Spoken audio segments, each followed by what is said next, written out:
Thank you, Mr. Speaker. I rise today in support of H.R. 5863, the Federal Disaster Tax Relief Act, introduced by my Ways and Means Committee colleague, Representative Greg Steube of Florida. This legislation was approved last year by the Ways and Means Committee 38-0 because families and communities across the country who suffered disasters need support. In fact, bipartisan support for this legislation was so strong that it was approved a second time by the Ways and Means Committee as part of the Tax Relief for American Families and Workers Act. This legislation not only helps victims of disasters, but also provides broad and immediate tax relief for American workers, farmers, families, and small businesses, which is why the House of Representatives passed it with 84% support earlier this year. I encourage my Senate colleagues to take up that legislation to support disaster victims and help the millions of Americans treading water in today's economy. The Federal Disaster Tax Relief Act provides assistance to communities across the country, bringing relief to those recovering and rebuilding after tragic floods and tornadoes, like those that affected communities in my home state of Missouri in the winter of 2021 and the summer of 2023. Hurricanes like Hurricane Ian that claimed countless lives in Florida. Wildfires like those that devastated communities in California and Hawaii. And the train derailment and toxic chemical spill in East Palestine, Ohio. I want to commend Representative Steube for his leadership on this issue. His passion started with his desire to provide help to the families he represents who were devastated by the hurricane. But in the interest of getting this done, he broadened his relief effort to include over 300 storms in 45 states. I encourage all of my colleagues to vote yes on this bill so that we are standing with and supporting our fellow neighbors when they are most in need. I reserve.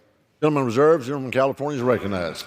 Thank you, Mr. Speaker. I yield myself as much time as I may consume. The gentleman is recognized. Thank you, Mr. Speaker. I rise today in strong support of this legislation, and I want to thank Chairman Smith of the Ways and Means Committee for all of the good work he's done to ensure that we're able to help our constituents who are suffering as a result of natural disasters, and to my colleague and friend, Mr. Steube, who, without his leadership on the Ways and Means Committee, we wouldn't be here today. And also Mr. LaMalfa, my colleague to the north of my district, who has worked with me over the years to address one component that is covered by this piece of legislation. This has been a long time coming for my constituents, too long, way too long. This is now the second time in 5 months that this House has come together to state plainly and in bipartisan fashion that Americans should help one another when disaster strikes. And while the Senate continues to play politics with what ought to be a bipartisan victory, they've been sitting on the tax bill for 5 months. And I join Chairman Smith in calling for them to move the entire bill because there's so much in that for so many of our constituents across the country. And I just want to briefly reiterate how we got here today. In my district, wildfires in 2015, 2017, and 2018 devastated entire communities across my district and across the state of California. Entire towns were destroyed. Thousands of people lost homes. Dozens of people lost their lives. In the aftermath, the courts found that Pacific Gas and Electric was liable for causing some of these fires. As part of its subsequent bankruptcy proceedings, the utility established a trust from which fire survivors are generally eligible for compensation for losses sustained during these fires. Let me pause here to say one thing. No disaster survivor is ever made whole. No one is ever made whole. People lost their homes and everything in their homes, family pictures, family heirlooms, family records. They lost businesses. And as I said earlier, sadly, they lost family members. And while the courts eventually created a path to compensation, it took years to get there. Years my constituents didn't have. They couldn't wait around for 3, 4, 6 years to get a payment from that trust. And then because the trust was structured in the form of stock shares, and because stock shares need to be monetized carefully and slowly in order to maximize return to survivors, the payments to survivors came in batches. Nobody is getting, nobody is getting 100% of what they lost. And then, to add insult to injury, right as our constituents started to get even a little bit of compensation, our constituents are told they may actually owe taxes on these payments because, depending upon the taxpayer, the payments may qualify as income. In 4 years of working on this issue, I have yet to encounter a single person on either side of the aisle who believes this is fair. That's why we've been so successful in passing this legislation numerous times out of the Ways and Means Committee and off the floor of this House. This bill has been stalled, advanced, then held up. It's been marked up, passed the House, and stalled again. The Senate ought to quit dithering on what's an objectively good bill for our country and just pass it. But because they are unwilling to do so, we're here again tonight to take this matter up. I'm grateful, as I said, to my colleagues on both sides of the aisle. Mr. Neal, our ranking member on Ways and Means, has been a great colleague and a great champion for this. The chairman, Mr. Smith, and as I mentioned earlier, Mr. Stubbe, one of our colleagues on the committee. I wish such an unusual strategy to get here wasn't necessary, but I'm committed, and I think my colleagues here are committed to pulling every lever at our disposal to get this bill passed. This is a fundamental question of fairness, and I urge all my colleagues to vote in favor of this bill, and I reserve the balance of my time. The gentleman reserves. The gentleman from Missouri is recognized. Thank you. I want to thank Congressman Thompson for his advocacy as well on this legislation and helping move it through our committee in a very bipartisan effort. I yield such time as he may consume to the author of this legislation, the gentleman from Florida, Mr. Stubbe. The gentleman from Florida is recognized. Thank you, Mr. Speaker. Thank you, Mr. Chairman. Mr. Speaker, I stand in support of H.R. 5863, the Federal Disaster Tax Relief Act of 2023. In a historic act last week, a majority of the House of Representatives made clear that the House should act to provide tax relief to victims of natural disasters all across America. I want to thank every member that stood with me in this fight, and I'm thankful for this bill is finally being debated on the floor. On September 28, 2022, Southwest Florida was ravaged by Hurricane Ian, one of the most devastating hurricanes to ever hit our nation. NOAA ranks Hurricane Ian as the third most costliest hurricane in United States history, killing nearly 150 people and causing billions of dollars in damages. For Floridians, we know that the recovery from Hurricane Ian is far from over.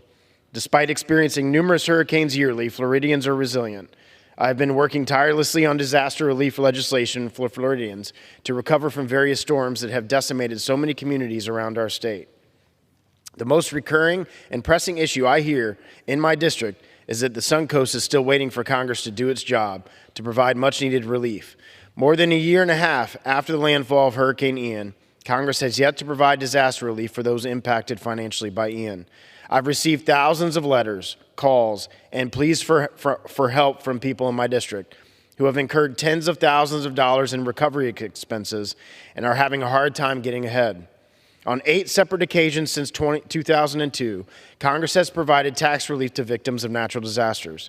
Since 2021, over 300 disasters across 47 states have been declared without Congress taking action. Additionally, wildfires across the western United States and Maui have greatly impacted many Americans who have not received any relief from this body. Similarly, the victims of the East Palestine train derailment are facing the same situation.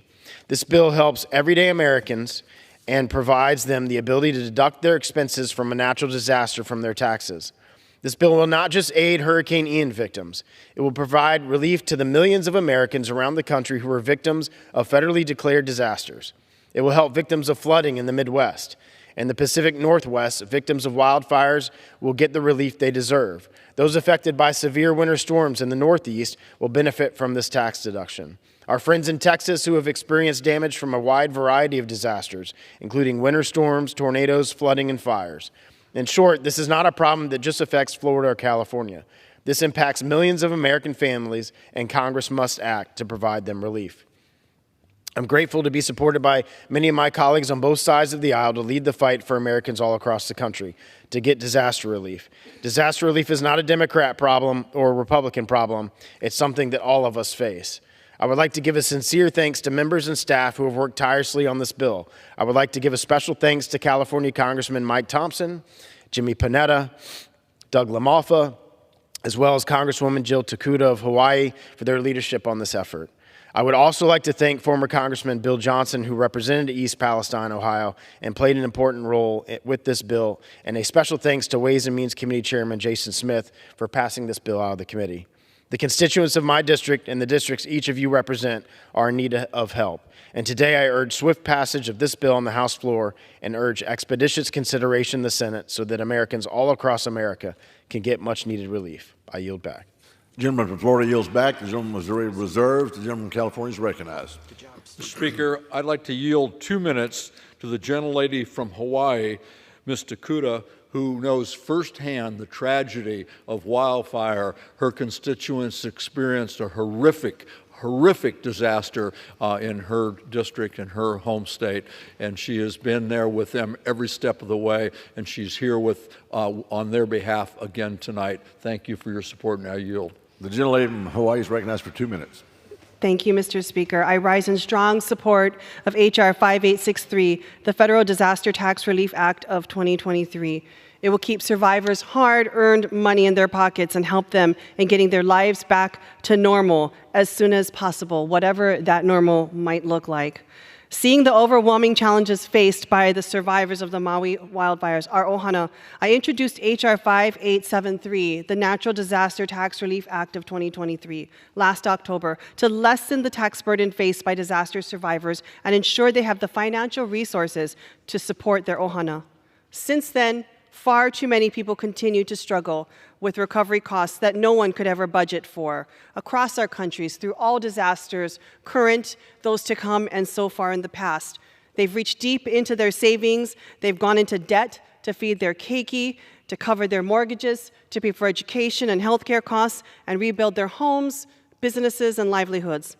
I want to thank my friends and colleagues, Congressman Greg Steube and Doug LaMalfa, for incorporating elements of my legislation into this bill as we continue to fight for its critical passage. Like me, they know all too well that there will never be enough to replace all that people lost. As the good congressman from California mentioned, no one will be made whole. But that being said, anything we can do to lighten the tax burdens and the financial struggles they face will go a long way to rebuilding lives and rebuilding communities. I am proud to join Congressman Steube, LaMalfa, and Thompson on the floor today to pass this bill out of the House, and I implore the Senate to embrace their kuleana and pass this bill. Disaster does not discriminate. It doesn't care if you're Democrat, Independent, or Republican. But when it hits, people need help. We must pass this critical bipartisan piece of legislation now. Thank you, Mr. Speaker, and I yield back. The gentlelady yields back. The gentleman from California reserves, and the gentleman from Missouri is recognized. Thank you, Mr. Speaker. I yield such time as he may consume. The gentleman from California, Mr. LaMalfa. The gentleman from California is recognized. Thank you, Mr. Speaker, and thank you so much, Chairman Smith, for helping us with our legislation all this time here. And I'm very grateful also to Mr. Steube for allowing our bill to be piggyback with his in this effort here, as well as the 7024 Tax Relief for American Families and Workers Act, which is still waiting over in the Senate. I hope we can get that one, but I'm very grateful for everybody to join this effort here today, a strong bipartisan effort to move this narrower, much more, very important disaster relief package to help people all across the country, has been said. My colleague Mike Thompson, thank you so much for our partnership on this. It's taken some time, and we're getting there. I'm glad to see. And, you know, with the losses that we've suffered, along with our constituents, of course, especially, it's very painful to see and to not be able to go back to them and say we've gotten a result yet. But my own constituents, I commend them. I'm grateful for them. They've been very, very patient. The victims of the Camp Fire, where 85 lives were lost, the Zog Fire, my neighbors down there in Santa Rosa area, and of course my good friend Ms. Tokuda over there, Lahaina, who suffered even more greatly loss of life than what ours had been a record in paradise. We don't want to set records, we want to get results. And so it's just been a great partnership on top of disaster and heartache. So just picture this though. As I talk about paradise, you wake up in the morning, you hear there's a fire, all of a sudden there's an evacuation. People are crowding the narrow roadways trying to get up the hill or down the hill, out of town, barely make it in some cases, scorched vehicles, tires on fire, all that. They're seeing their rearview mirror, their neighborhood engulfed in flames, their houses going down. All their mementos, as was mentioned, are in them. They're wondering, did their neighbor get out? Did the elderly lady get up the street? Thank goodness there was a firefighter or a neighbor that maybe helped that lady get out just in time, so there was not even worse loss of life. The resilience of these folks in the fires that I've had in my district and my neighbors and my other neighboring states is just amazing as they've stuck with us on this. So a settlement happened with the utility to somehow partly compensate, and indeed, they'll never be made whole. My colleagues have pointed that out well. They can never be made whole, even with a lot of money. That settlement should not be a taxable event. Now think about it. Just break that down for a minute. You're in your home, you've been paying off your mortgage, maybe it's already paid off, you've got your equity in your home. So this disaster happens, you lose your home. All of a sudden you've got to rearrange your life, you've got to rebuild your life. Well, that portion of that equity that now is going to be compensated for partly by the settlement with the utility, that portion of your home is now a newly taxable event because of the IRS interpretation on that. How is that right? How is that fair at all? That you have ripped out of your life, your home, your family, whatever may have happened to you personally, and now you have a taxable event on top of that piece of equity that was in your home because of a bad interpretation here. That's why this legislation is necessary. That's why it's been so strongly supported on both sides of the aisle all through the process here. That's why we need to overcome these hurdles we have, whether it's over in the Senate or what have you, to get this done. People deserve to have that predictability, that sustainability of their life to be able to put themselves back into a good way again. So fire victims, Camp Fire, my area, Zog Fire, our other neighbors there, relief is on the way here. This has been a tremendous effort, a little out of the ordinary to get this legislation back to this floor here tonight, and I think it'll pass resoundingly. I hope so. I ask for everybody's aye vote. Again, I appreciate all my colleagues, both sides of the aisle, for stepping forward and doing right by the fire victims, by the hurricane victims, by those folks in East Palestine, and others are going to be added into this. This is how legislation should look. This is how a country pulls together, and I'm glad to be part of it. I yield back. Thank you. Gentleman from California yields back. Gentleman from Missouri reserves. Gentleman from California is recognized. Mr. Speaker, I have no further speakers, and I'm prepared to close. We're prepared to close. The gentleman is recognized. Thank you, Mr. Speaker. And again, I'd like to thank Mr. Stubbe, Mr. LaMalfa, Chairman Smith, and all of our colleagues on Ways and Means who worked so hard to bring this bill to fruition, not once, not twice, but now 3 times. And our friend from Hawaii, I know how difficult that is in your state, in your area, what a devastating fire that was, and I know how hard you're working for your constituents, and thank you for being on the floor today. Mr. Speaker, Florida, Texas, South Carolina, Louisiana, Kentucky, Oregon, New York, California, and over a dozen other states have been devastated by disasters. There's not a single colleague in this House who should have to go through a disaster to know how bad it is. This devastates communities. It devastates people's lives. It disrupts communities. It disrupts people's lives. People are killed. Businesses are lost. Homes and heirlooms are lost and destroyed.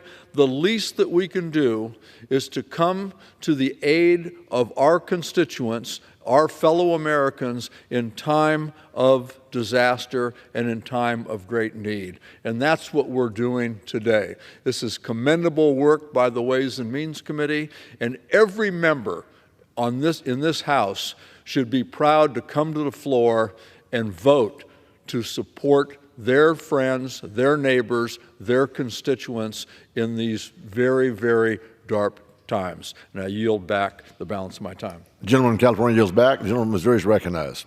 Thank you, Mr. Speaker. Mr. Speaker, I would once again just commend the great work and advocacy that Mr. Stubbe, Mr. LaMoffa, Mr. Thompson, I can tell you they've been advocating since I've been chairman that this is an important piece of legislation to get across the finish line, and let's hope that the United States Senate does the same thing.